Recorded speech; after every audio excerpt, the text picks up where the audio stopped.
Ngasisu mayamgi mafamda anauba wari ama puduna laksari. Wari asigi mamingdi Lousing Leibi Liora. Laubirasi wari asigi ahanba saruk. Thaina mamangaida unnatana kupsinba jingsang parengi marakta laiba then amada Liora kobi lamhui amom ama lairami. Mahak kori machugumna angang mamatu haurami amadi mahaki mamit asi umay bigumna yamnasu thaurami. Mahak yamna singbi lamhuini. Hoi adubu mahak yamna minungshi chawbi amani haibasu mahaki momon minokta natakli. Then adugi sa singna Liora bu yamna nushi amastung yamna sukirami maramdi Liora na bu hek yaurabadi karigumba thajadaba thodok ama hekta tholakpasini. Nongma ayuki matamni mafam adu pau amana pumlang langlami. Umang adugi ningthau yamna nokandaba ariba saom ningthau borinna aing asa nongju nungsagi khal kaidana thamliba mitrangi luhub adubu hurankhre haina lauthoraklami. Hairiba mitrangi luhub asi leitrabadi yening thasu laklaroi mahai marong su loklaroi aduga turelgi isingsu kanglani. Ningthau borinna magi nungi singasandagi lauduna asumna hairai. Kanagumba amana hairiba mitrangi luhub asibu hek poraktuna piba ngambada magi apamba ama mitrangi luhub adugi matengna pigani. Adubu chekshin gadabadi huranbaduna luhub adubu yamna cheksinna changyeng ahumna ngak senduna thamli. Thauna pharaba jiba kayana honakhre mapangal kallaba thajilaba Lousing Leiraba kwak aduga napal chawraba lamhui phawba amuk halakhidrabani. Liora nungpak amagi mathakta phamduna mamai lekna wakhal khalami. Apamba ama nangna haisi aduga changing ahum masidi aigidamakta semakpa game amagumbani. Masidagi numit tarakpaga mahak khongsanba haurami. Ahanba changing mitrangi lambi. Nongmagi khongchat chatlaba matung Liorana ahanba changingi mafam adu yaurami. Mahakna yauraklibasi leichintana sukna mamlaba umang amadani. Mafam asida hauriba usingi mawong mataw asi u amaga yasinaduna angakpa phibam amada haurami. Mitrangi lambida Lioragi ahanba khongthang thangdringai usingi maraktagi yamna hainadaba khonjel amana. He lamhui macha nangi pukning wakhalbu leichil sing asina sumatringai nangi lambi thija hau he. Oiriba phibam sida ayambana loina pakhatnarami adubu Lioradi pakhatpagi mahut mana thangatuna tarami. Mana karigumba makhangle madudi achumba lambida hek khong thabaga leigi nungshiba manam nushitna hek humlai. Aduga aranba lambida khong hek thabagana apum asagi manam namlami. Mahakna murum solami. Leishigi matung inbatai. Asumna mitrangi lambi asida changkhibana pung kaya haukre. Adubu mamai thangda thabalgi mangal yengduna leichil maraktagi thoraki. Liorana magi maningda leihoriba u pambi singduda thagatpa phongdokpagi matauda makok haifet non tharamlaga mahak makhatana manglomda changsingi. Anishuba changing minambagi thong. Asum lakpana amuba isingtana chenba turel ama thengnarari. Turel asi phawduna ariba matamgi thaurina saba thong akhuba amakhak leirami.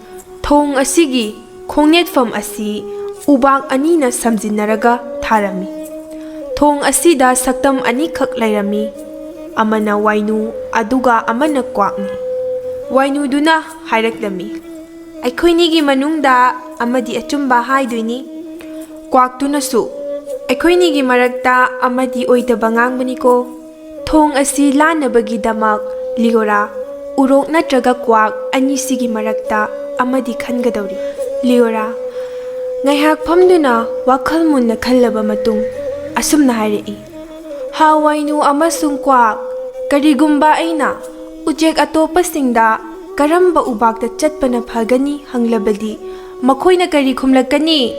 Wainu aduna paukhum pirake tawrakpada kwak aduna hana hairaklami. Makhoina su soidana oi thangba ubakta chatlu hairakanida. Liora nokfet tawduna mathanda haizarami.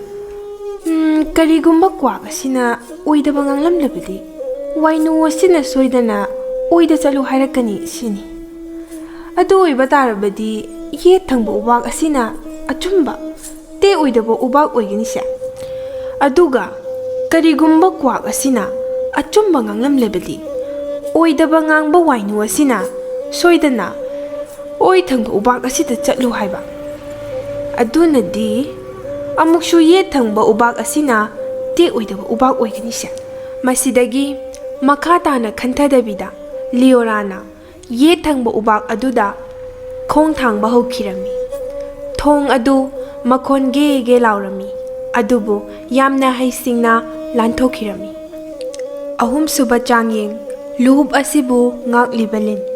Mamai thangda Liorana mitrangi luhub asina leiriba mafam asi yausilaklami.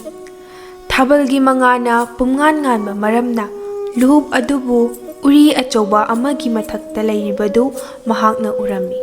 Adubu Liora amadi mitrangi luhub ani asigi marakta aroiba oina achauba lin amadi kunduna leirami. Hairiba lin asigi makusingda umang asigi tongan ba machu kaya matarami. Lin aduna munna yengduna Liorada hairei. Hai apik palamhui macha wahang sigi pakum piba natraga nang nung onba. Lin aduna maray kamduna wahang hangba haurei. Aidi chinsu pande adubu isay di siya. Aigidi isasu pande adubu yang na chatpadi ngami. Aidi ahing bajiba sunate adubu chokhatpadi nai. Adu oirabadi ay hakse kanano. Liora famduna munna khalami. Maraksida lin aduna karimna duna hairaklami. Nungshitna haidawribra natraga isayni hairakdawribra. Adubu Liorana nokphet tawduna hairaklami. Turel di machin pandrabasu isay sakpagum ising chenbagi khonjel kayam tahali. Masa pandrabasu leimai kaya phawduna turel na yang na cheli. Aduga turel na ahingba ama oiba ngamdrabasu nong tarakpa matamdadi turel gi ising chawkhalai. Lamhui gi wadu tabada lin adu magi maray adu phat launa tingthoraklaga nokfet tawraga hairei. Ha ha ha lamhui macha nangse nasagi chahiga chanadana yamna shingi. Aduna se mitrangi luhub ase ngasidagi nangi oirabani. Liorana mitrangi luhub adugi manak tamna tapna changsilami. Mitrangi luhub asigi manungda ahingba thawai kaya leina fugaina satpa amadi manasingna lengba adu urami. Haujikti Liora mahakna hek pamba khudingmak phangba ngamlagani. Chaningba chinjak phajaba yum paiba ngamnabagi sakti adubu Liora masa kaktagi khande. Lehoriba mabuk lamlaba jiba kaya ising leitabana kanglaba turel amadi umang singbu amuk hanna kanba pamlami. Mahakna makhut adu mitrangi luhub adugi mathakta thangatuna hairami. Aigi lehoriba lamdam adubu amuk hanna upal wapal hon biduna jiba singbu aram khawrangbagi akiba lehanbiranu. Masidagi khanghaudana uwa horamdraba mafam asida nungsit sisilaklami. Lei kaya angakpa mawongda salaklami. Amasung turel singsu hanagum ising jelaktuna hanagi punsida halaklami. Liorana halakpa matamda sa khudingmakna mahaki maming sonduna harauba fongdoklami. Saom ningthau borin nasu magi lumlam lauba khonjelna nangni ꯈ꯭ꯋꯥꯏꯗꯒꯤ ꯁꯤꯡꯕ ꯑꯃꯗꯤ ꯄꯨꯛꯆꯦꯜ ꯆꯥꯎꯕ꯫ ꯑꯗꯨꯕꯨ ꯂꯤꯑꯣꯔꯥ ꯅꯣꯛꯐꯦꯠ ꯇꯧꯕ ꯅꯠꯇꯅ ꯋꯥ ꯑꯃꯠꯇ ꯍꯥꯏꯔꯝꯗꯦ꯫ ꯑꯁꯨꯝꯅ ꯃꯈꯣꯏꯒꯤ ꯂꯝ ꯑꯗꯨꯗ ꯅꯨꯡꯁꯤꯠꯅ ꯂꯤꯔꯤ ꯂꯤꯔꯤ ꯍꯦꯛ ꯁꯤꯠꯂꯛꯄꯗ ꯁꯥ ꯑꯇꯩꯁꯤꯡꯅ ꯂꯤꯑꯣꯔꯥꯕꯨ ꯁꯣꯟꯅꯔꯝꯃꯤ꯫